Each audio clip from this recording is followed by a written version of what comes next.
Hey there. Hope you're doing all right tonight. Before we dive in, this story you're about to hear was sent to me by someone named Michael Rivera. He says it really happened to him while he was working a night shift at an abandoned hospital outside Elyria, Ohio. And tonight, you'll hear it in his own words. If you have your own horror story, something true, or something that's just haunted your mind for years, send it to me. I might just narrate your story next. But first, get comfortable. Switch off the lights. Put in one earbud so the shadows feel a little closer. And before we start, subscribe to the channel. Hit the bell icon so you don't miss what's next. And if this story leaves a mark, hit that like button too. All right, let's hear Michael's story from Michael himself. Hey, I haven't told this to a lot of people, but I guess it's time. This happened in 2018. I was working as a freelance contractor, mostly wiring, small repairs, night jobs that paid better because no one wanted them. One night, I got a call from a guy who said he was working with a development group. They'd bought an old hospital just outside Elyria, Ohio, St. Joseph's Memorial, shut down back in the 90s. He said they needed someone to restore power to the first and third floors for an upcoming inspection. Offered me double rate if I could finish overnight. Sounded like easy money. Just a little creepy. I took the job. I pulled into the lot around 8 p.m. The place was massive. Red brick, 3 stories tall, windows mostly boarded up. Sun had already dipped. I remember stepping out of the truck and just stopping. It was quiet, like the kind of quiet that feels wrong. No wind, no animals, not even a single leaf moving. And then the smell hit me. Not mold, not rot. It smelled like old blood and wet metal, faint but deep, like it had soaked into the walls. Still, I grabbed my gear and stepped inside. The front doors weren't locked, just resting on rusted hinges. I pushed one open, and it groaned like something waking up. Inside, the lobby was a mess. Tiles missing, ceiling sagging, reception desk half collapsed.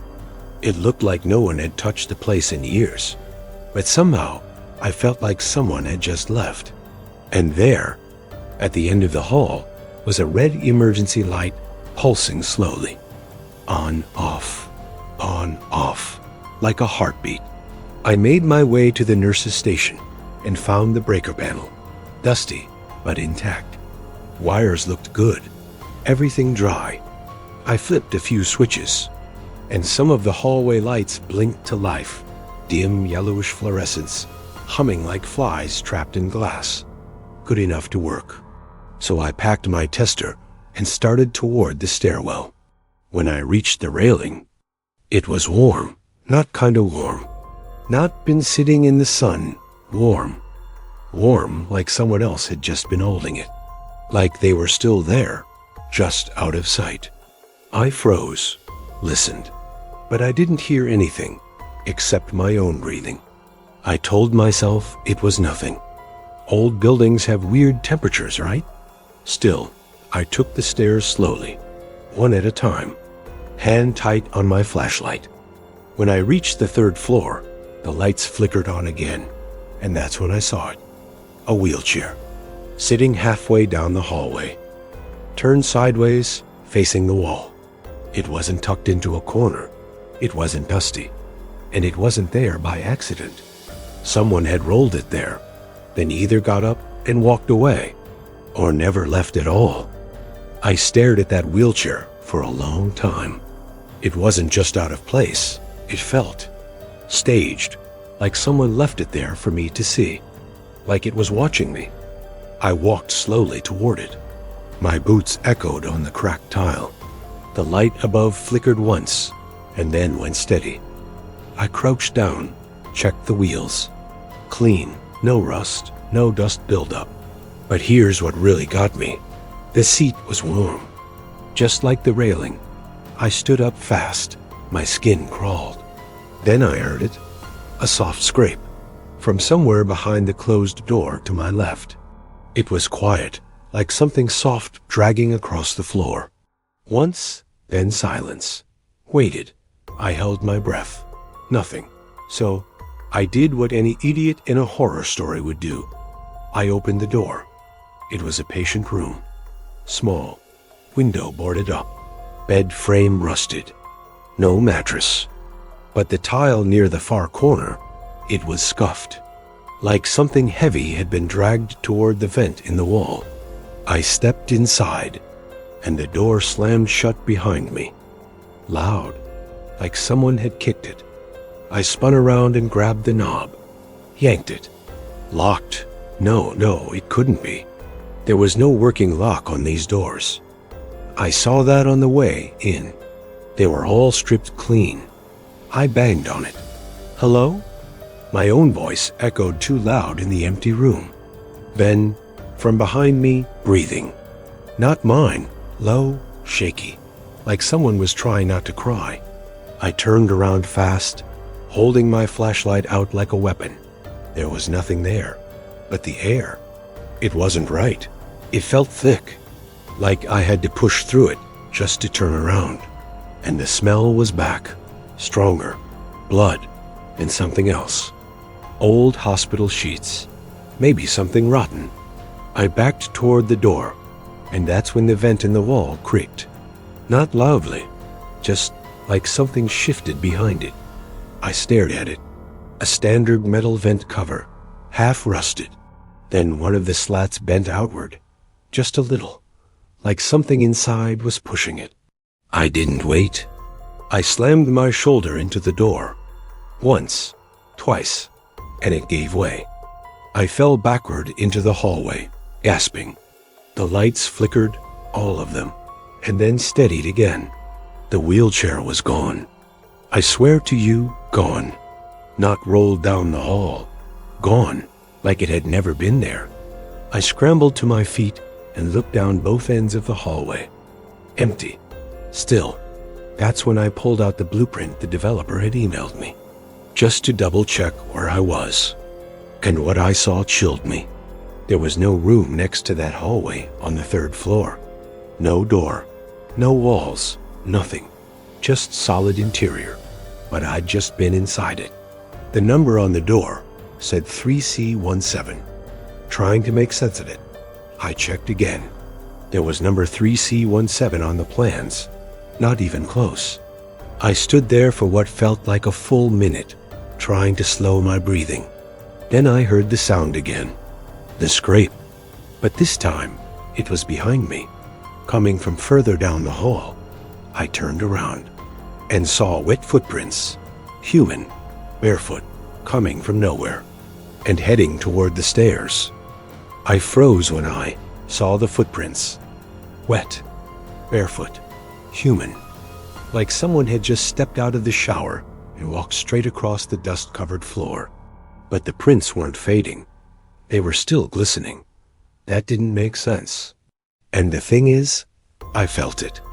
This tight, sick feeling in my chest, like my body already knew something my brain hadn't caught up to yet. I followed them, but my feet just kept moving. It felt wrong.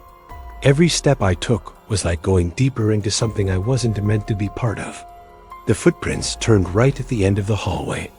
I followed them around the corner, past 2 more rooms. Then they just stopped, right at the edge of the stairwell.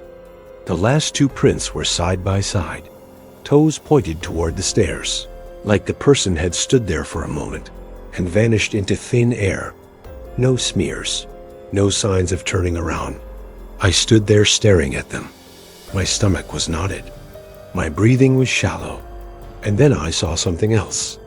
To the right of the stairs, partly hidden behind a torn fire extinguisher sign, there was a metal door. No label, no window, no handle, even.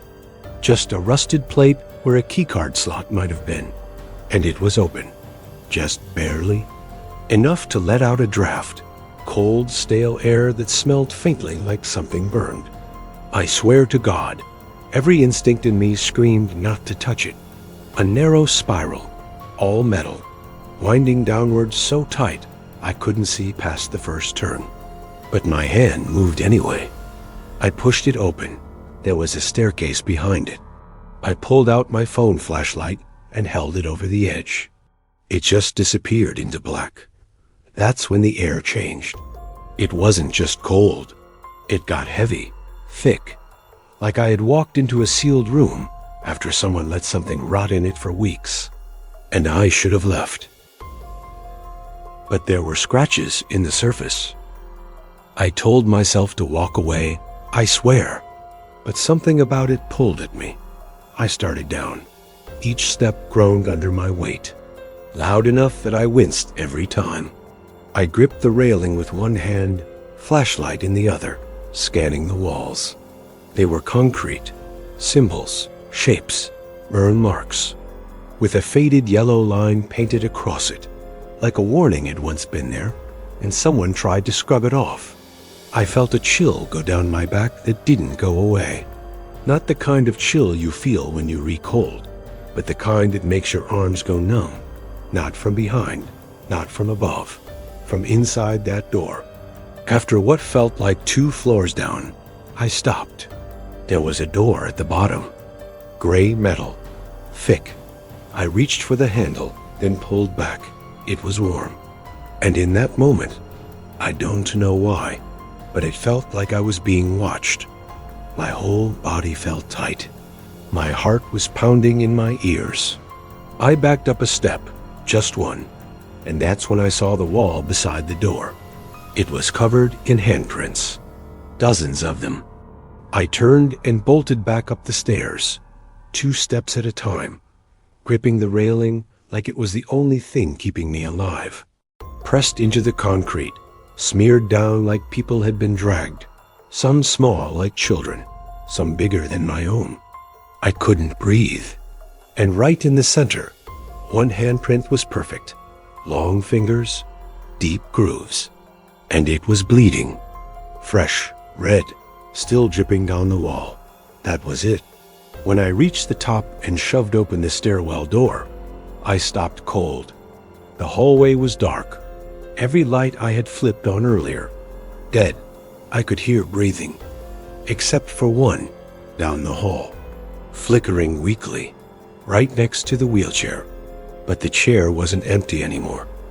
It was facing the wall again, and someone was sitting in it, perfectly still, their head tilted, just slightly, like they were listening. And I swear to you, but it wasn't mine, and it wasn't theirs. It was like the building itself was breathing, and I didn't know what to do next. I stood frozen in that hallway, heart thudding like it was trying to break through my ribs. The wheelchair hadn't moved. Whoever, whatever, was sitting in it hadn't turned around. But they were there. I could see the outline of their head, shoulders, thin arms resting on the chair, just sitting in total silence, like they'd always belonged there. I didn't want to move, didn't want to breathe, but I couldn't stop staring. And the longer I looked, the more wrong it felt. The body in the chair wasn't shifting, wasn't adjusting or twitching like a person does when they sit. It was motionless, stiff, like it had been placed there. I took one cautious step forward. The floor creaked beneath me, and that's when the figure tilted its head, just a little, not toward me, toward the wall. And I don't know why, but that scared me more than anything so far. My hands were sweating so bad, I almost dropped my phone. My legs felt heavy, like I was walking through mud. I kept walking. One step, then another. I was maybe 10 feet away when I noticed something on the wall in front of the chair. Words, scratched into the peeling paint. I angled my light up to read it, and my stomach flipped.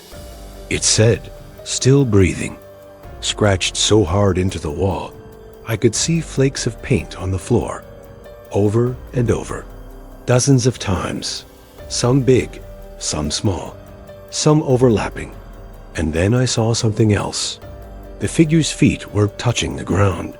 The chair had no footrests, and whoever was sitting there, their legs weren't hanging. They were gone, Fast, just stumps beneath the knees. The cuffs of hospital pants hung limp where the legs should have been. I backed up, and that's when the figure finally moved. Their hand twitched, then curled, then raised, not toward me, but toward the wall again, and they started scratching, with one long fingernail. Same word, still breathing. It was slow, painfully slow. The sound made my skin crawl. Skirk, skirk. I turned to run, but then I heard a door open. Not in front of me, behind me. A soft creak from somewhere near the stairwell I had just come from. I spun around. No one was there. But the air had changed again. That pressure, that thickness.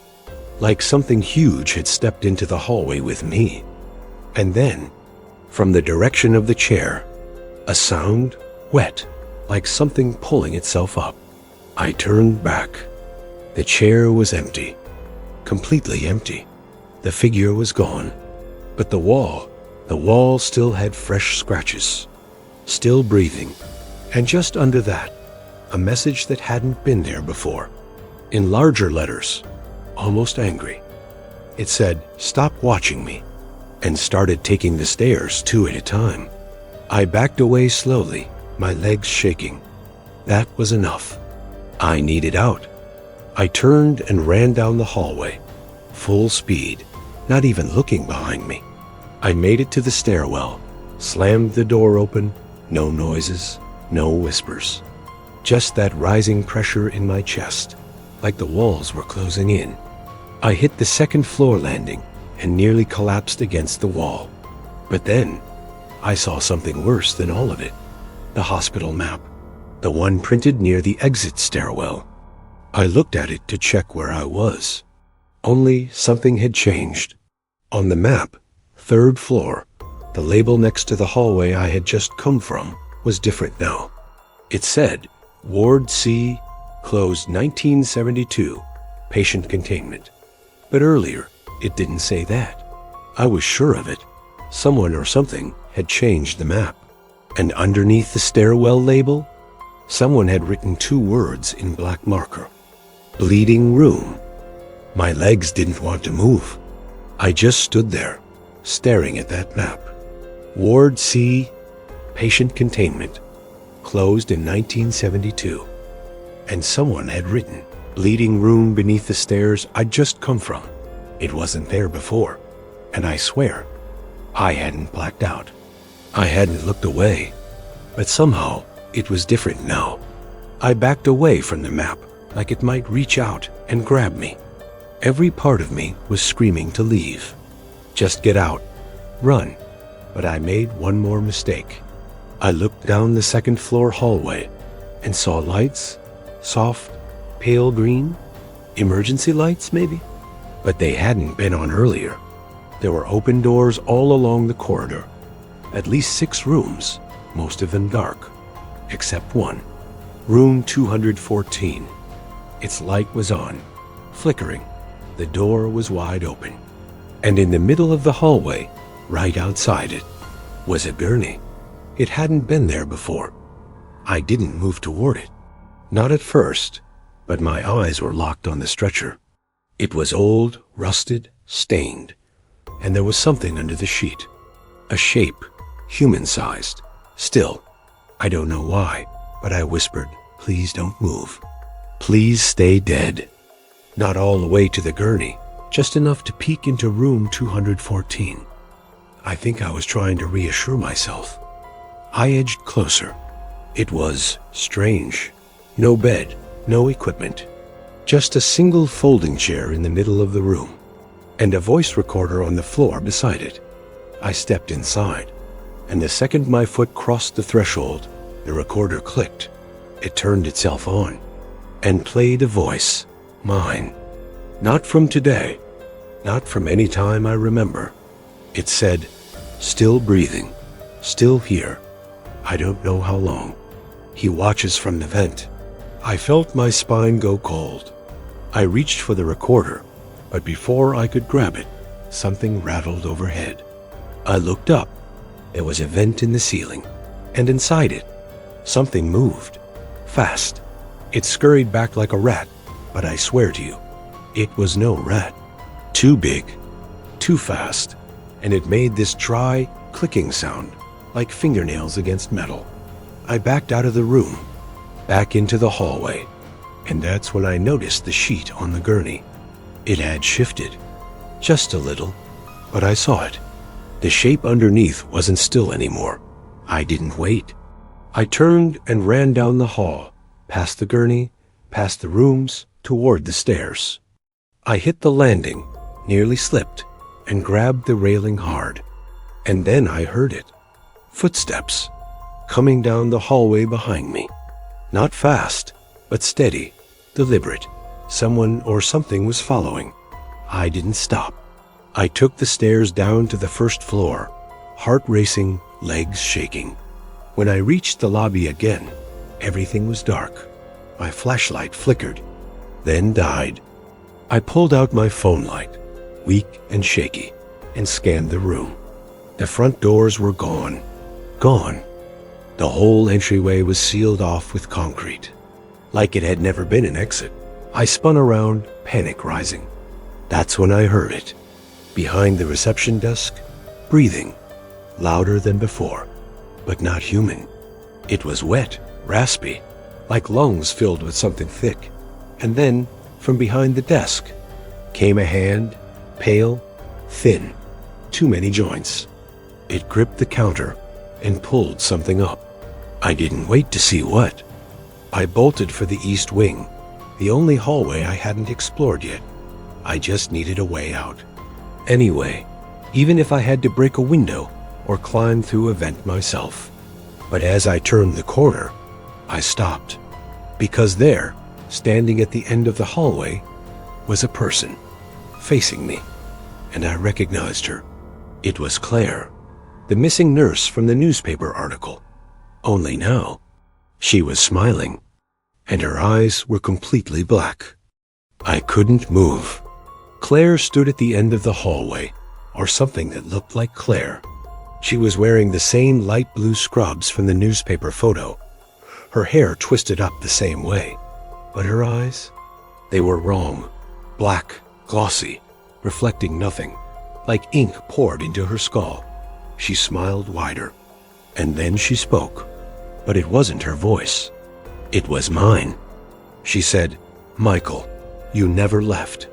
The hallway felt like it shrank around me. I grabbed the wall for balance, but my knees were shaking. My brain couldn't make sense of what I was seeing or hearing. She took one slow step forward. That was enough to snap me out of it. I turned and bolted, feet slamming the tiles, breathing ragged. I didn't care where I was going anymore, just away from her, away from this whole cursed place. I turned the next corner and ran straight into a wall, a real wall. There hadn't been one there before. I backed up, dizzy, confused. The layout had changed again, but now it was just sealed. That hallway, I'd seen it on the blueprint. It was supposed to lead to the west wing. No sign of construction. No cracks, just smooth, seamless concrete. Behind me, the air shifted. Colder now. Claire, or whatever she was closer. I turned around slowly. She was standing 10 feet away, still smiling, still watching. But now something moved behind her. Something tall, shadowed, twisting in the fluorescent flicker like it couldn't decide on a shape. It had too many arms, or maybe none. I couldn't tell. My eyes couldn't hold it. I closed them, just for a second, and heard it whisper, right next to my ear, still breathing. I lost it. I sprinted back down the hallway, my breath hitching in my throat, shoes sliding on the cracked floor tiles. I ducked into the nearest open room -101A and slammed, the door shut. I turned the lock. It clicked. Then I stumbled backward and nearly tripped over something on the floor. A mirror, cracked, propped against the wall. And when I looked into it, I didn't see myself. Not exactly. It was me, but older, worn, gaunt, pale, with deep purple circles under my eyes. He was staring right at me and mouthing something. I leaned in closer. Still breathing, I threw the mirror across the room. Glass shattered. Silence followed. For a second, all I could hear was my heartbeat. Then, footsteps. Outside the door. Slow. Dragging. They stopped. Right outside. I held my breath. Then the doorknob turned. But the lock held. Another twist. Harder. Then, knocking. 3 soft taps. Then silence again. I stood frozen, listening. Then something scratched down the length of the door. A single fingernail, or maybe a bone. It screeched through the wood like it was marking me. Then it stopped. After a long moment, I dared to look out the small glass window in the door. Nothing. The hallway was empty. I turned back to the room and saw something written on the wall behind me. It hadn't been there before. I swear it hadn't. In thick black strokes, like they'd been burned into the paint, were the words, "You're in his lungs now."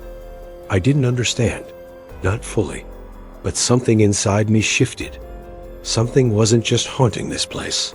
It was living in it, feeding, breathing, and I had stepped right into its body. After I saw those words on the wall, "You in his lungs now," something changed in my chest. Not just fear. Breathing started to feel harder, like the air itself was thicker, like I was standing in a room slowly filling with smoke. But there wasn't any smoke, just this invisible heaviness pressing in from all sides. I stumbled back into the hallway, not even sure where I was anymore. The signs were twisted, faded. Some were scratched out completely. I should have run for the front. I should have tried to smash a window and get out. But something deeper inside me, the part that brought me here in the first place, wouldn't to stop, wouldn't let me leave. Because I had to know. I remembered a small door off the staff hallway. It had been labeled records. I turned that way, my footsteps echoing, walls pressing closer. As I walked, I kept seeing things in the corners of my vision, like shadows just out of reach. Things shifting behind frosted glass, doors creaking open a few inches, then closing again. Finally, I reached it. The door was locked. The frame warped and split. I shoved it, hard. It cracked open with a sound like snapping bone. Inside, chaos. Metal cabinets spilled open. Folders dumped on the floor. A thick layer of dust covered everything, but someone had definitely gone through these files, maybe recently. And the smell, it wasn't just mold. It was something sweet and sharp beneath it, like spoiled meat. I stepped carefully around the papers, squinting at the dates. Most of the files were old, from the 60s, maybe early 70s, but one folder caught my eye. It was stamped Incident, Internal Only. No name, just one word handwritten on the tab. B17, basement level, equals part break, equals. I opened it. Inside was a single photo. A patient, male, strapped to a rusted hospital bed. He looked young, maybe 20, his face frozen in terror, mouth wide like he was screaming, but no sound came from the still image. His arms and legs were bound tight in leather restraints, and carved into the floor beneath the bed was a symbol, with ribs branching outward, a circle. It looked like a mouth, or maybe a set of lungs. Halvorsen, the next page, was a medical summary. Patient D responds to mirrors with panic or aggression, insists the building is alive and feeds through him. Suggest permanent containment, violent, engaged in self-harm. Claimed to hear the lungs of the building. Admitted, October 2nd, 1971 condition. Non-verbal. Notes. Becomes enraged near reflective surfaces. Then it hit me. That symbol. I'd seen it before. Scratched into the wall. beneath the gurney, burned into the mirror, and drawn in the corner of that photo was a date. October 31st, 1972. Exactly 53 years ago tonight. The file in my hand had my name on it, Michael Rivera, typed in black ink like I'd been here before. I wanted to believe it was some kind of mistake, a coincidence, but there was no other Michael Rivera listed in any of the other folders. And the photo taped inside? It was me, taken from the side, grainy, black and white, but definitely me. Same jacket, same posture. Taken from behind, maybe through a window. My throat went dry. This wasn't from tonight.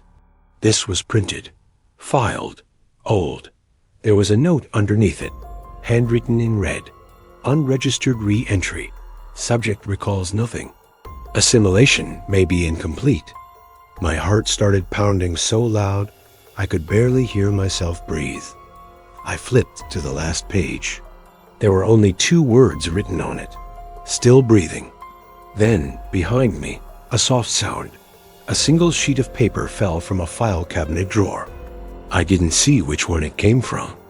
It just drifted down, like someone had let it go from above. I stepped over to it slowly, carefully. My boots crunched broken glass from the mirror I'd kicked earlier. I picked up the page. It was a floor plan. Not like the blueprint I saw earlier.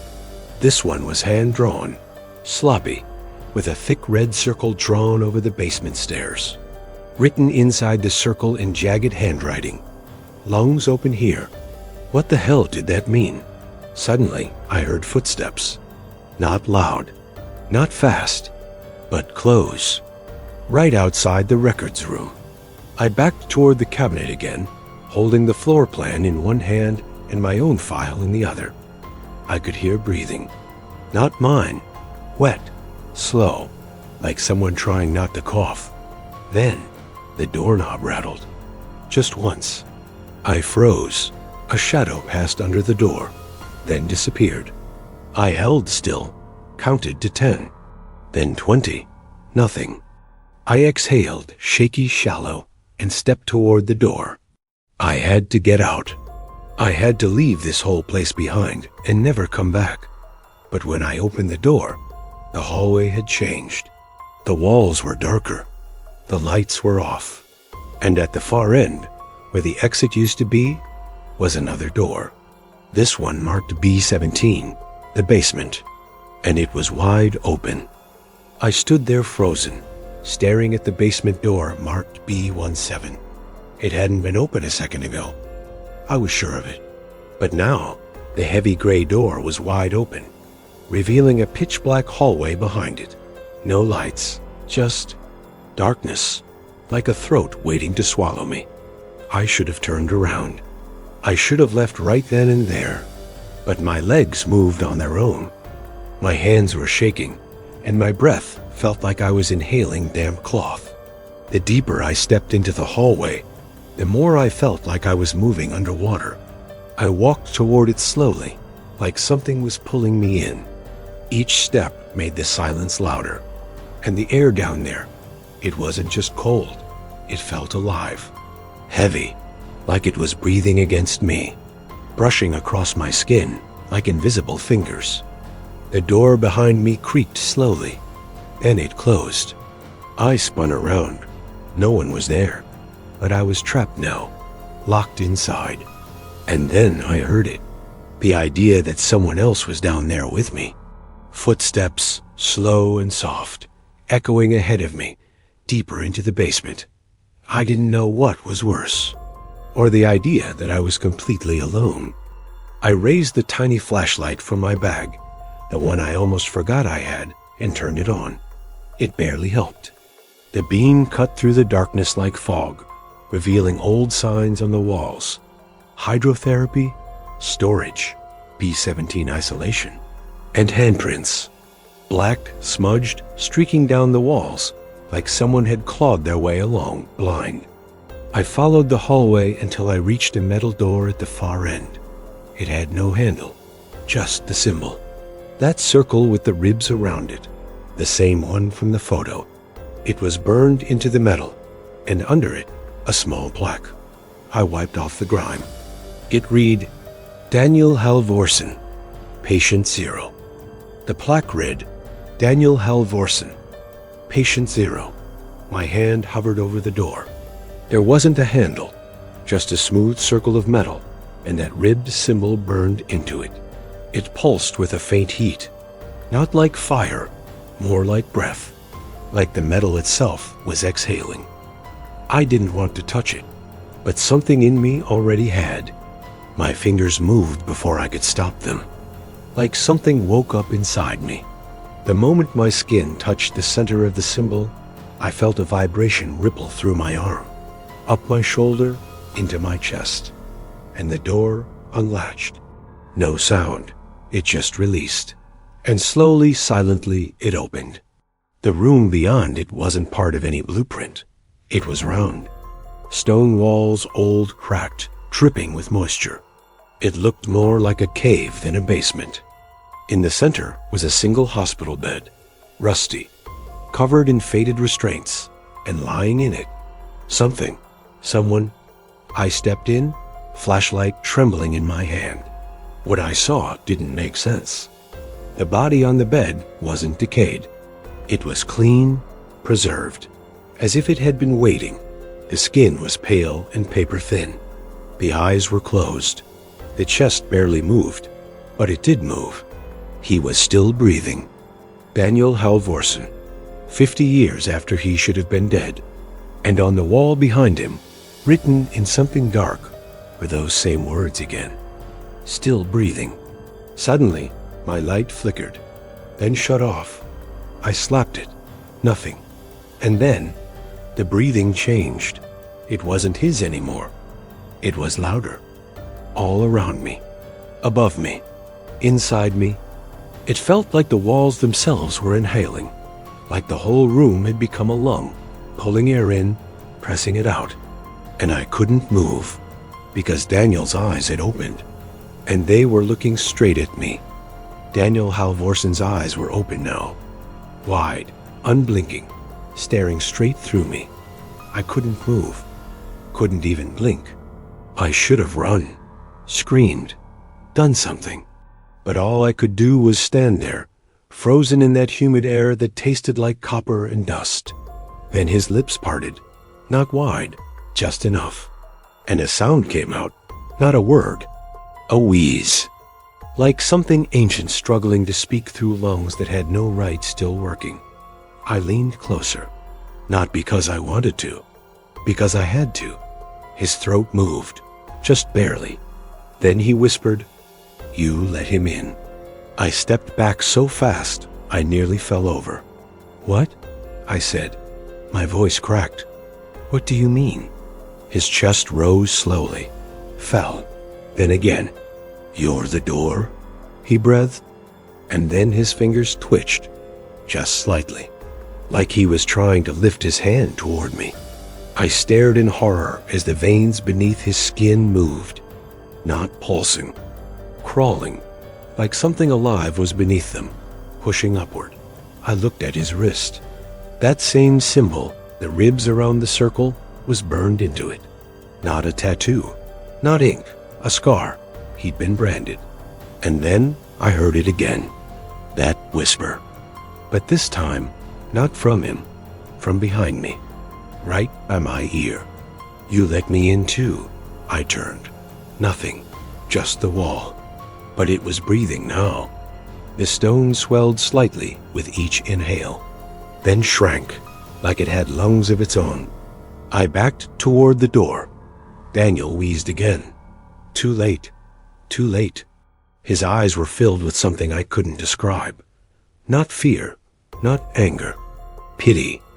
The room started to shift. Not just the breathing walls. Everything. The lights above flickered, then turned red, like blood was pulsing through the ceiling itself. The floor trembled beneath my boots, as if something deep under it had started to move. Daniel's chest rose once more, then stopped. His eyes locked on mine. One last time, and then he whispered, barely audible. He won't stay in me anymore. His mouth fell open, but no scream came. Only breath, not his own, something else's. From deep inside him, a thick black smoke started to rise. It poured from his mouth, his nose, his eyes, not like steam, but like it was alive, like it had waited 50 years for this exact moment. I couldn't breathe. I couldn't even move. The smoke curled through the room, coiling around the bedposts, then slithering down the walls. Everywhere it touched, the stone cracked. And then the voice returned. Not Daniel's, not mine, but the one I'd heard since the first night I stepped into this place. "You opened the lungs," it said. "Now breathe me in." I turned to run, but there was no door anymore. The entrance behind me was gone, replaced by more stone, pulsing and wet. The only way out was forward. A corridor had opened where the bed used to be, dark, silent, and lined with mirrors. I stumbled toward it, coughing, barely able to stand. Each mirror showed me something different, not reflections. Versions of me, screaming, clawing at their own throats, or smiling with hollow eyes. I fell to my knees. Then a whisper from inside my own skull. "You've always been here." I screamed, loud, desperate, but no one answered. Only that same breath surrounding me, wrapping around my ribs like fingers. And then silence. Everything stopped. I opened my eyes. I was outside, just standing in the woods, like nothing had happened. No hospital, no smoke, just birds in the trees and a pale morning sky. But something was wrong. The world looked different, brighter, too still. And then I realized I wasn't breathing. Not really. The air moved in and out of me, but it didn't feel like mine anymore. I reached into my pocket. That floor plan was still there, but the symbol had changed. It wasn't a circle with ribs now. It was just a mouth, open, smiling, waiting. And in the wind, soft and cold, I heard it again. My own voice from nowhere, still breathing.